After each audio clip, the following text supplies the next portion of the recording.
Okay, so you want to pick a Linux window manager. At first glance, they all kind of look the same, right? But how they work can totally change your workflow. So, how do you actually pick the right one? Well, our source author looks at three main things when picking one out. Let's walk through them.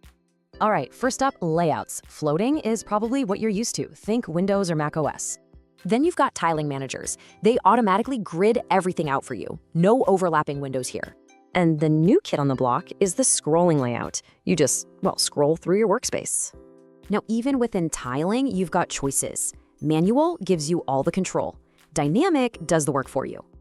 Honestly, if you're just starting out, manual tiling is way more predictable. It's a great place to begin. Okay, criterion number 2. Configuration.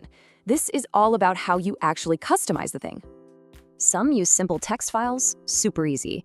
Others use a whole programming language for ultimate power. Our author isn't a programmer, so they lean towards the simple custom syntax. It just works. And last but not least, the display protocol. This is the technical foundation everything runs on. You've got X11, the old reliable, and Wayland, the new, more secure and modern choice. Yeah, X11 has more options right now, but the future is pretty clearly pointing towards Wayland. So with all that in mind, let's see how 5 popular window managers actually stack up. And this table makes it super clear, right? You can see all the trade-offs at a glance. So after a year of testing all these, what's the author's final verdict for a beginner? So coming in at a very close second is Hyprland. You can get it looking absolutely amazing with just a little bit of setup.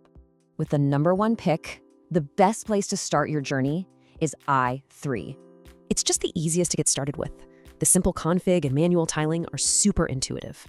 And hey, an honorable mention for Awesome WM. If you can code, the power you get is just incredible.